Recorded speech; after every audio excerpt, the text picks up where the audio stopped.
Friends, డెన్మార్క్కి చెందిన 200 సంవత్సరాల నాటి షిప్పింగ్ కంపెనీ ఒకటి ఉంది. 1833లో ప్రారంభమైన ఈ సంస్థకు యూరోప్లోని ప్రముఖ పోర్టుల్లో భారీ నౌకలకు సేవలు అందించే టగ్ బోట్లు, సపోర్ట్ వెజల్స్, చిన్న నౌకలతో కూడిన భారీ ఫ్లీట్ ఉంది. అయితే ఇన్నేళ్లుగా ఈ కంపెనీ తన ఫ్లీట్ కోసం టగ్ బోట్లు, ఇతర చిన్న నౌకలను ఎక్కువగా టర్కీ నుంచే కొనుగోలు చేస్తూ వచ్చింది. ముఖ్యంగా గత 2 దశాబ్దాలుగా టగ్ బోట్ల సరఫరాలో టర్కీయే ఈ కంపెనీకి అతిపెద్ద భాగస్వామిగా ఉంది. కానీ 1833లో ప్రారంభమైన ఈ సంస్థ చరిత్రలో ఇప్పటి వరకు భారతదేశం నుంచి ఒక్క షిప్ ఆర్డర్ కూడా రాలేదు. అయితే ఇప్పుడు పరిస్థితి పూర్తిగా మారిపోయింది. తొలిసారిగా భారతదేశంలో తయారైన టగ్ బోట్లు యూరోప్లోని ప్రముఖ సీ పోర్టుల్లోకి అడుగుపెట్టబోతున్నాయి. అంటే ఇన్నాళ్ళు టర్కీ ఆధిపత్యం కొనసాగిన ఈ మార్కెట్లోకి భారత్ తొలిసారిగా బలమైన అడుగు వేస్తుంది. అయితే ఇది కేవలం భారతీయ షిప్ బిల్డర్లకు వచ్చిన ఒక ఆర్డర్ మాత్రమే కాదు. ఈ భారీ ఆర్డర్పై టర్కీకి చెందిన పలువురు ప్రముఖ షిప్ బిల్డర్లు కూడా ఇప్పుడు నిశితంగా దృష్టి సారిస్తున్నారు. ఎందుకంటే యూరోపియన్ మార్కెట్లోకి భారత్ అడుగుపెట్టడం రాబోయే రోజుల్లో గ్లోబల్ షిప్ బిల్డింగ్ రంగంలో ఒక పెద్ద మార్పుకు సంకేతంగా మారవచ్చు. సో ముందుగా టగ్ బోట్లు అంటే ఏమిటో అర్థం చేసుకుందాం.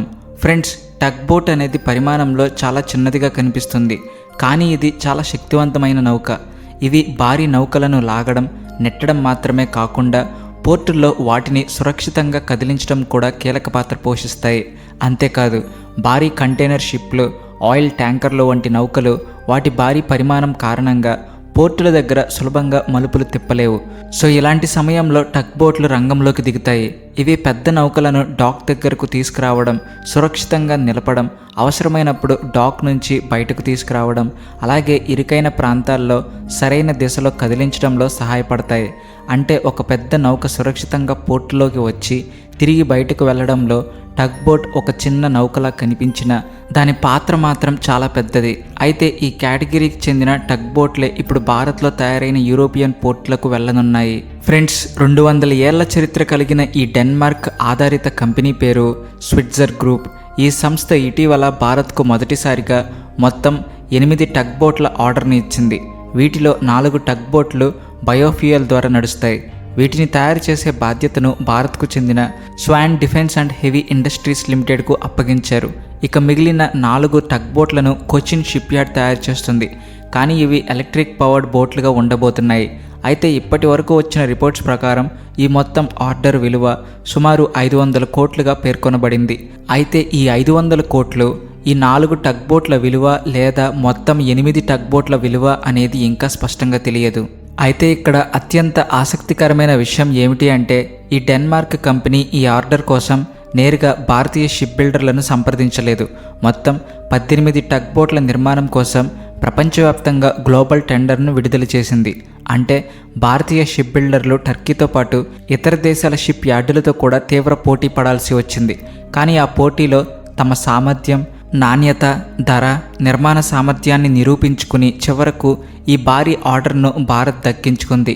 దశాబ్దాలుగా టగ్ బోట్ల సరఫరాలో ఆధిపత్యం కొనసాగించిన టర్కీ షిప్ బిల్డర్లకు ఇది ఊహించని పరిణామమే. ఇన్నేళ్లుగా తమకు వస్తున్న ఆర్డర్ను భారత్ తమ కళ్ళ ముందే గెలుచుకుంటుందని వారు కూడా ఊహించి ఉండకపోవచ్చు. ఎందుకంటే 5 ఏళ్ల క్రితం వరకు భారతీయ షిప్ యార్డుల పరిస్థితి పూర్తిగా భిన్నంగా ఉండేది. మన షిప్ యార్డులు ఎక్కువగా భారత నౌకాదళం, కోస్ట్ గార్డ్ వంటి ప్రభుత్వ సంస్థల ఆర్డర్లపైనే ఆధారపడేవి. అంతర్జాతీయ టెండర్లలో పాల్గొని విదేశీ కంపెనీల నుంచి భారీ ఆర్డర్లు సాధించే స్థాయిలో భారతీయ షిప్ బిల్డింగ్ పరిశ్రమ అప్పట్లో అంతగా కనిపించేది కాదు. అదే సమయంలో ప్రపంచంలోని పెద్ద షిప్పింగ్ కంపెనీలు కూడా తమ వాణిజ్య నౌకలను నిర్మించేందుకు భారతీయ షిప్ యార్డుల వైపు పెద్దగా చూసేవి కావు. కానీ ఇప్పుడు పరిస్థితులు వేగంగా మారుతున్నాయి.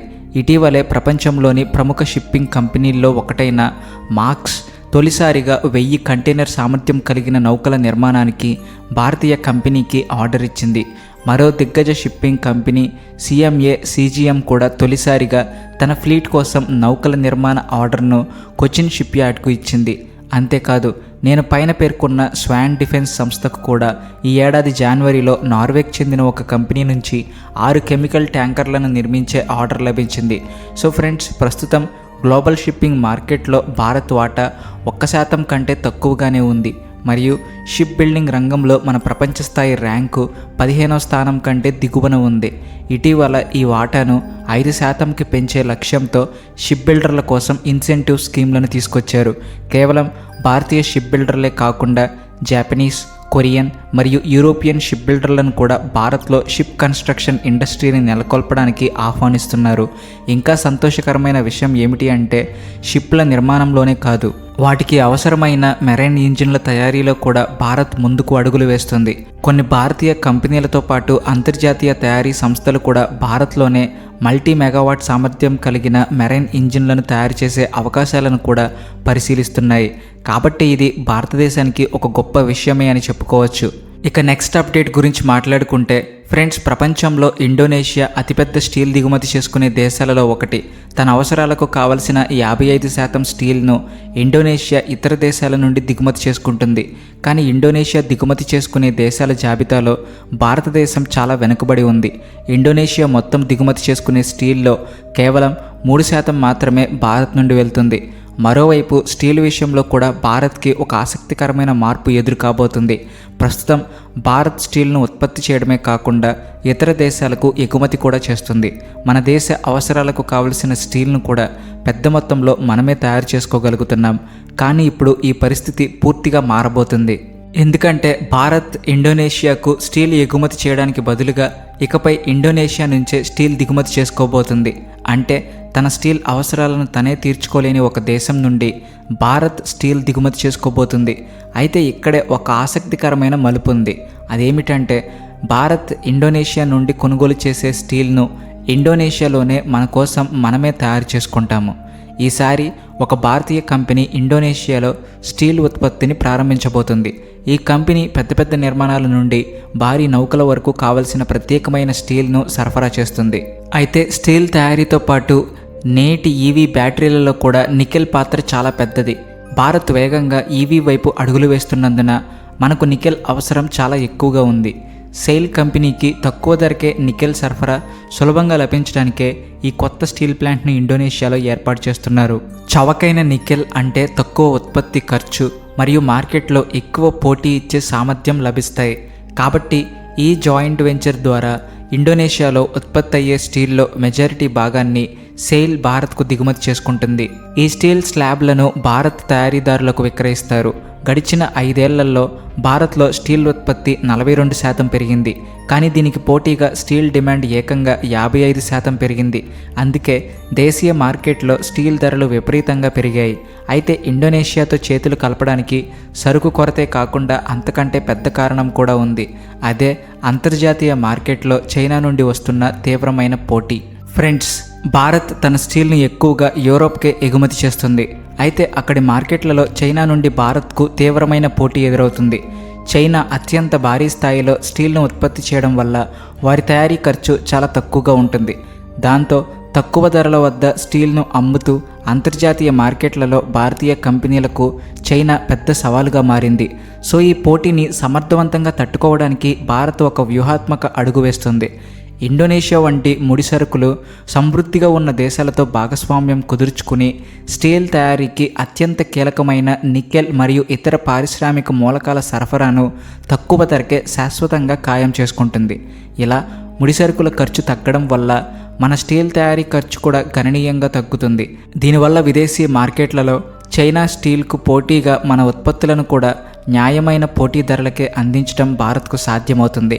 అయితే ఇండోనేషియాతో కుదుర్చుకున్న ఈ భాగస్వామ్యం భారత్ చేపడుతున్న ఒక పెద్ద అంతర్జాతీయ వ్యూహంలో మొదటి భాగం మాత్రమే. ఎందుకంటే రాబోయే రోజుల్లో మన గ్లోబల్ సప్లై చైన్ను మరింత బలోపేతం చేసుకోవడానికి భారత్ ఇతర దేశాలలో కూడా ఇలాంటి మరిన్ని భారీ పెట్టుబడులు పెట్టడాన్ని మనం చూడవచ్చు. సో ఫ్రెండ్స్, ఈరోజు మనం వేస్తున్న ఈ చిన్న చిన్న అడుగులే రేపు భారతదేశాన్ని ప్రపంచంలోనే మరింత శక్తివంతమైన ఆత్మనిర్భరమైన ఆర్థిక శక్తిగా నిలబెట్టే భారీ మార్పుకు బలమైన పునాదిగా మారవచ్చు. మరి ఈ వీడియో గురించి మీ అభిప్రాయం ఏంటో తప్పకుండా కామెంట్ చేయండి. అలాగే ఈ వీడియో నచ్చితే please like and share and also thanks for watching.